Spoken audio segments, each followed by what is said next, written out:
지금부터 2024 헌납 8 대통령 윤석열 탄핵 사건에 대한 선고를 시작하겠습니다. 먼저 적법 요건에 관하여 살펴보겠습니다. 이 사건 계엄 선포가 사법심사의 대상이 되는지에 관하여 보겠습니다. 고위공직자의 헌법 및 법률 위반으로부터 헌법 질서를 수호하고자 하는 탄핵 심판의 취지를 고려하면 이 사건 계엄 선포가 고도의 정치적 결단을 요하는 행위라 하더라도 그 헌법 및 법률 위반 여부를 심사할 수 있습니다. 국회 법사의 조사 없이 이 사건 탄핵 소추안을 의결한 점에 대하여 보겠습니다.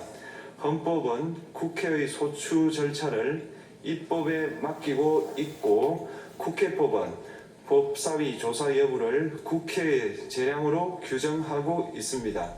따라서 법사위의 조사가 없었다고 하여 탄핵 소추 의결이 부적법하다고 볼 수 없습니다. 이 사건 탄핵 소추안의 의결이 일사부재의 원칙에 위반되는지 여부에 대해서 보겠습니다.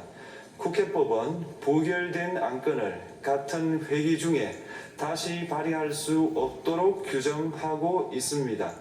피청구인에 대한 1차 탄핵 소추안이 제418회 정기회 회기에 투표 불성립되었지만 이 사건 탄핵 소추안은 제419회 임시회기 중에 발의되었으므로 일사부재의 원칙에 위반되지 않습니다. 한편 이에 대해서는 다른 회기에도 탄핵소추안의 발의 횟수를 제한하는 입법이 필요하다는 재판관 정형식의 보충 의견이 있습니다.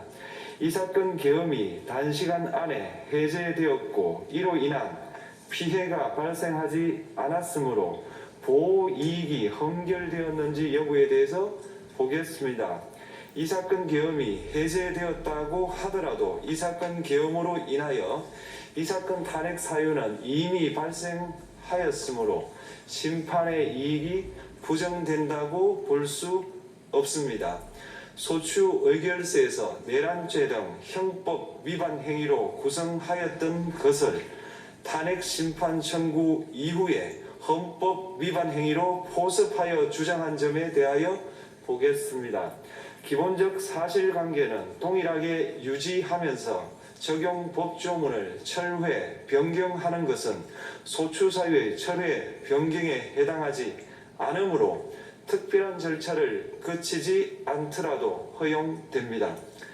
피청구인은 소추사유에 뇌란죄 관련 부분이 없었다면 의결 정족수를 충족하지 못하였을 것이라고 주장하지만 이는 가정적 주장에 불과하며 객관적으로 뒷받침할 만한 근거도 없습니다. 대통령의 지위를 탈취하기 위하여 탄핵 소추권을 남용하였다는 주장에 대하여 보겠습니다. 이 사건 탄핵 소추안의 의결 과정이 적법하고 피소추자의 헌법 또는 법률 위반이 일정 수준 이상 소명되었으므로 탄핵 소추권이 남용되었다고 볼 수 없습니다. 그렇다면 이 사건 탄핵 심판 청구는 적법합니다. 한편 증거법칙과 관련하여 탄핵 심판 절차에서 형사소송법상 전문법칙을 완화하여 적용할 수 있다는 재판관 이미선, 김형두의 보충 의견과 탄핵 심판 절차에서 앞으로는 전문법칙을 보다 엄격하게 적용할 필요가 있다는 재판관 김복형, 조한창의 보충 의견이 있습니다. 다음으로 피청구인이 직무집행에 있어 헌법이나 법률을 위반하였는지, 피청구인의 법 위반 행위가 피청구인을 파면할 만큼 중대한 것인지에 관하여 살펴보겠습니다. 우선 소추 사유별로 살펴보겠습니다. 1. 이 사건 계엄 선포에 관하여 보겠습니다. 헌법 및 계엄법에 따르면 비상계엄 선포의 실체적 요건 중 하나는 전시, 사변 또는 이에 준하는 국가 비상사태로 저가 교전 상태에 있거나 사회 질서가 극도로 교란되어 행정 및 사법 기능의 수행이 현저히 곤란한 상황이 현실적으로 발생하여야 한다는 것입니다. 피청구인은 야당이 다수 의석을 차지한 국회의 이례적인 탄핵소추 추진, 일방적인 입법권 행사 및 예산삭감 시도 등의 전횡으로 인하여 위와 같은 중대한 위기사항이 발생하였다고 주장합니다.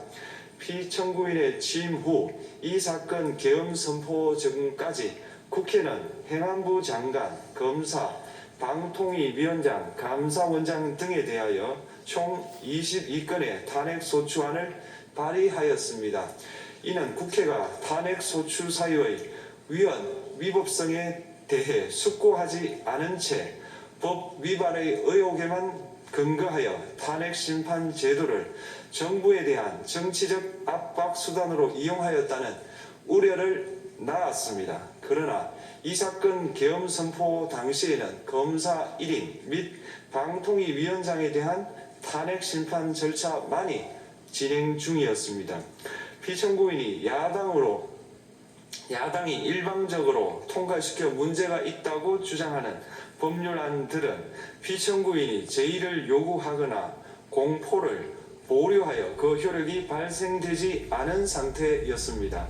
2025년도 예산안은 2024년 예산을 집행하고 있었던 이 사건 계엄 선포 당시 상황에 어떠한 영향을 미칠 수 없고, 위 예산안에 대하여 국회 예결특위의 의결이 있었을 뿐 본회의의 의결이 있었던 것도 아닙니다. 따라서 국회의 탄핵소추, 입법, 예산안 심의 등의 권한 행사가 이 사건 계엄 선포 당시 중대한 위기사항을 현실적으로 발생시켰다고 볼 수 없습니다. 국회의 권한 행사가 위법, 부당하더라도 헌법재판소의 탄핵 심판, 피청구인의 법률안 제의 요구 등 평상시 권력행사 방법으로 대처할 수 있으므로 국가 긴급권의 행사를 정당화할 수 없습니다. 피청구인은 부정선거 의혹을 해소하기 위하여 이 사건 계엄을 선포하였다고도 주장합니다. 그러나 어떠한 의혹이 있다는 것만으로 중대한 위기상황이 현실적으로 발생하였다고 볼 수는 없습니다. 또한 중앙선관위는 제22대 국회의원 선거 전에 보안 취약점에 대하여 대부분 조치하였다고 발표하였으며, 사전, 우편, 투표함, 보관장소, CCTV 영상을 24시간 공개하고 개표 과정에 수검표 제도를 도입하는 등의 대책을 마련하였다는 점에서도 피청구인의 주장은 타당하다고 볼 수 없습니다. 결국 피청구인이 주장하는 사정을 모두 고려하더라도 피청구인의 판단을 객관적으로 정당화할 수 있을 정도의 위기 상황이 이 사건 계엄 선포 당시 존재하였다고 볼 수 없습니다. 헌법과 계엄법은 비상계엄 선포의 실체적 요건으로 병력으로서 군사상의 필요에 응하거나 공공의 안녕질서를 유지할 필요와 목적이 있을 것을 요구하고 있습니다. 그런데 피청구인이 주장하는 국회의 권한 행사로 인한 국정마비 상태나 부정선거 의혹은 정치적, 제도적, 사법적 수단을 통하여 해결하여야 할 문제이지 병력을 동원하여 해결할 수 있는 것이 아닙니다. 피청구인은 이 사건 계엄이 야당의 전횡과 국정위기 상황을 국민에게 알리기 위한 경고성 계엄 또는 호소형 계엄이라고 주장하지만 이는 계엄법이 정한 계엄 선포의 목적이 아닙니다. 또한 피청구인은 계엄 선포에 그치지 아니하고 군경을 동원하여 국회의 권한 행사를 방해하는 등의 헌법 및 법률 위반 행위로 나아갔으므로 경고성 또는 호소형 계엄이라는 피청구인의 주장을 받아들일 수 없습니다. 그렇다면 이 사건 계엄 선포는 비상계엄 선포의 실체적 요건을 위반한 것입니다. 다음으로 이 사건 계엄 선포가 절차적 요건을 준수하였는지에 관하여 보겠습니다. 계엄 선포 및 계엄 사령관 임명은 국무회의의 심의를 거쳐야 합니다. 피청구인이 이 사건 계엄을 선포하기 직전에 국무총리 및 9명의 국무위원에게 계엄 선포의 취지를 간략히 설명한 사실은 인정됩니다. 그러나 피청구인은 계엄사령관 등 이 사건 계엄의 구체적인 내용을 설명하지 않았고 다른 구성원들에게 의견을 진술할 기회를 부여하지 않은 점을 고려하면 이 사건 계엄 선포에 관한 심의가 이루어졌다고 보기도 어렵습니다. 그 외에도 피청구인은 국무총리와 관계 국무위원이 비상계엄 선포문에 부서하지 않았음에도 이 사건 계엄을 선포하였고 그 시행 일시, 시행 지역 및 계엄사령관을 공고하지 않았으며 지체 없이 국회에 통고하지도 않았으므로 헌법 및 계엄법이 정한 비상계엄 선포의 절차적 요건을 위반하였습니다. 2. 국회에 대한 군경 투입에 관하여 보겠습니다. 피청구인은 국방부 장관에게 국회에 군대를 투입할 것을 지시하였습니다. 이에 군인들은 헬기 등을 이용하여 국회 경내로 진입하였고 일부는 유리창을 깨고 본관 내부로 들어가기도 하였습니다. 피청구인은 육군 특수전 사령관 등에게 의결 정족수가 채워지지 않은 것 같으니 문을 부수고 들어가서 안에 있는 인원들을 끄집어내라는 등의 지시를 하였습니다. 또한 피청구인은 경찰청장에게 계엄사령관을 통하여 이 사건 포고령의 내용을 알려주고 직접 6차례 전화를 하기도 하였습니다. 이에 경찰청장은 국회 출입을 전면 차단하도록 하였습니다. 이로 인하여 국회로 모이고 있던 국회의원들 중 일부는 담장을 넘어가야 했거나 아예 들어가지 못하였습니다. 한편 국방부 장관은 필요시 체포할 목적으로 국군 방첩사령관에게 국회의장, 각 정당 대표 등 14명의 위치를 확인하라고 지시하였습니다. 피청구인은 국가정보원 1차장에게 전화하여 국군 방첩사령부를 지원하라고 하였고 국군 방첩사령관은 국가정보원 1차장에게 위 사람들에 대한 위치 확인을 요청하였습니다. 이와 같이 피청구인은 군경을 투입하여 국회의원의 국회 출입을 통제하는 한편 이들을 끌어내라고 지시함으로써 국회의 권한 행사를 방해하였으므로 국회에 계엄 해제 요구권을 부여한 헌법 조항을 위반하였고 국회의원의 심의 표결권, 불체포 특권을 침해하였습니다. 또한 각 정당의 대표 등에 대한 위치 확인 시도에 관여함으로써 정당 활동의 자유를 침해하였습니다.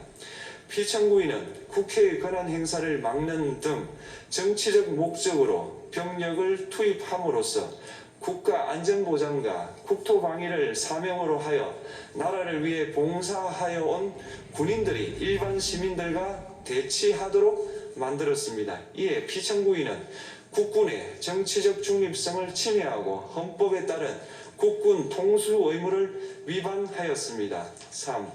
이 사건 포고령 발령에 관하여 보겠습니다. 피청구인은 이 사건 포고령을 통하여 국회, 지방의회, 정당의 활동을 금지함으로써 국회에 계엄 해제 요구권을 부여한 헌법조항, 정당 제도를 규정한 헌법조항, 대의민주주의 권력분리 원칙을 위반하였습니다. 비상계엄 하에서 기본권을 제한하게 위한 요건을 정한 헌법 및 개헌법 조항, 영장주의를 위반하여 국민의 정치적 기본권, 단체 행동권, 직업의 자유를 침해하였습니다. 4. 중앙선관위에 대한 압수수색에 관하여 보겠습니다. 피청구인은 국방부 장관에게 병력을 동원하여 선관위의 전산 시스템을 점검하라고 지시하였습니다. 이에 따라 중앙선관위 청사에 투입된 병력은 출입 통제를 하면서 당직자들의 휴대전화를 압수하고 전산 시스템을 촬영하였습니다. 이는 선관위에 대하여 영장 없이 압수수색을 하도록 하여 영장주의를 위반한 것이자 선관위의 독립성을 침해한 것입니다. 5. 법조인에 대한 위치 확인 시도에 관하여 보겠습니다. 앞서 말씀드린 바와 같이 피청구인은 필요시 체포할 목적으로 행해진 위치 확인 시도에 관여하였는데 그 대상에는 퇴임한 지 얼마 되지 않은 전 대법원장 및 전 대법관도 포함되어 있었습니다. 이는 현직 법관들로 하여금 언제든지 행정부에 의한 체포 대상이 될 수 있다는 압력을 받게 함으로 사법권의 독립을 침해한 것입니다. 지금까지 살펴본 피청구인의 법 위반 행위가 피청구인을 파면할 만큼 중대한 것인지 관하여 보겠습니다. 피청구인은 국회와의 대립사항을 타개할 목적으로 이 사건 계엄을 선포한 후 군경을 투입시켜 국회의 헌법상 권한 행사를 방해함으로써 국민 주권주의 및 민주주의를 부정하고 병력을 투입시켜 중앙선관위를 압수수색하도록 하는 등 헌법이 정한 통치구조를 무시하였으며 이 사건 포고령을 발령함으로써 국민의 기본권을 광범위하게 침해하였습니다. 이러한 행위는 법치국가 원리와 민주국가 원리의 기본 원칙들을 위반한 것으로 그 자체로 헌법 질서를 침해하고 민주공화정의 안정성에 심각한 위해를 끼쳤습니다. 한편 국회가 신속하게 비상계엄 해제 요구를 결의할 수 있었던 것은 시민들의 저항과 군경의 소극적인 임무 수행 덕분이었으므로 이는 피청구인의 법 위반에 대한 중대성 판단에 영향을 미치지 않습니다. 대통령의 권한은 어디까지나 헌법에 의하여 부여받은 것입니다. 피청구인은 가장 신중히 행사되어야 할 권한이 국가 긴급권을 헌법에서 정한 한계를 벗어나 행사하여 대통령으로서의 권한 행사에 대한 불신을 초래하였습니다. 피청구인이 취임한 이래 야당이 주도하고 이례적으로 많은 탄핵 소추로 인하여 여러 고위공직자의 권한 행사가 탄핵 심판 중 정지되었습니다. 2025년도 예산안에 관하여 헌정사상 최초로 국회 예산결산특별위원회에서 정액 없이 감액에 대해서만 야당 단독으로 의결하였습니다. 피청구인이 수립한 주요 정책들은 야당의 반대로 시행될 수 없었고 야당은 정부가 반대하는 법률안들을 일방적으로 통과시켜 피청구인의 제2 요구와 국회의 법률안 의결이 반복되기도 하였습니다.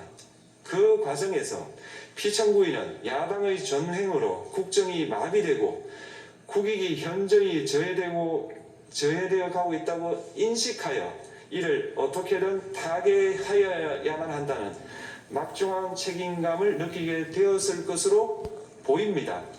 피청구인이 국회의 권한 행사가 권력 남용이라거나 국정 마비를 초래하는 행위라고 판단한 것은 정치적으로 존중되어야 합니다.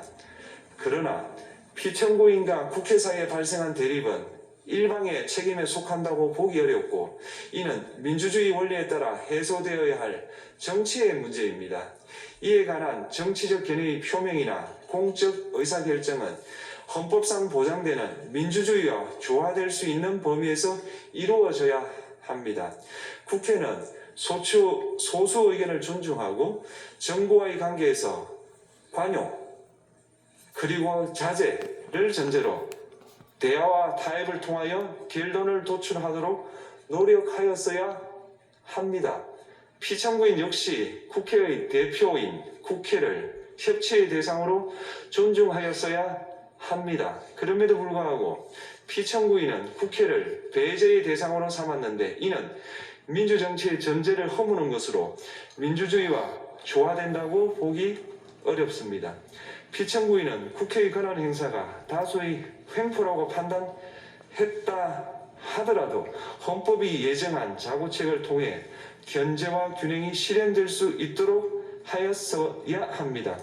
피청구인은 취임한 때로부터 약 2년 후에 치러진 국회의원 선거에서 피청구인이 국정을 주도하도록 국민을 설득할 기회가 있었습니다. 그 결과가 피청구인의 의도에 부합하지 않더라도 야당을 지지한 국민의 의사를 배제하려는 시도를 하여서는 안 되었습니다. 그럼에도 불구하고 피청구인은 헌법과 법률을 위반하여 이 사건 계엄을 선포함으로써 국가 긴급권 남용의 역사를 재현하여 국민을 충격에 빠뜨리고 사회, 경제, 정치, 외교 전반 전 분야의 혼란을 야기하였습니다. 국민 모두의 대통령으로서 자신을 지지하는 국민을 초월하여 사회 공동체를 통합시켜야 할 책무를 위반하였습니다. 국경을 동원하여 국회 등 헌법기관의 권한을 훼손하고 국민의 기본적 인권을 침해함으로써 헌법소의 책무를 저버리고 민주공화국의 주권자인 대한국민의 신임을 중대하게 배반하였습니다. 결국 피청구인의 위법 행위는 국민의 신임을 배반한 것으로 헌법 소의 관점에서 용납될 수 없는 중대한 법 위반 행위에 해당합니다. 피청구인의 법 위반 행위가 헌법 질서에 미친 부정적 영향과 파급 효과가 중대하므로 피청구인을 파면함으로써 얻는 헌법 소의 이익이 대통령 파면에 따르는 국가적 손실을 압도할 정도로 크다고 인정됩니다. 이에 재판관 전원의 일치된 의견으로 주문을 선고합니다. 탄핵 사건이므로 선고 시각을 확인하겠습니다. 지금 시각은 오전 11시 22분입니다. 주문: 피청구인 대통령 윤석열을 파면한다. 우와! 마치겠습니다.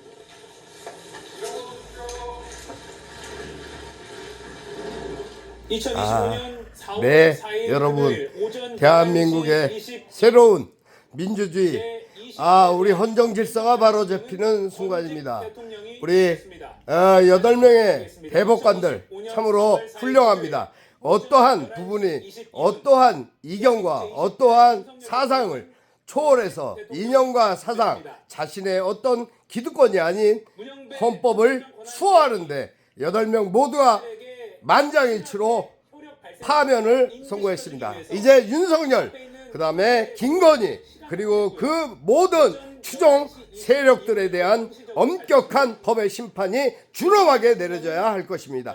김계리의 웃음이 참으로 어이가 없습니다. 계몽이 되면 저렇게 되는 건지 참 안타까울 따름입니다. 국민의 신임을 헌법재판관의 표현에 따르면 여러분 감사합니다. 대한민국 만세입니다.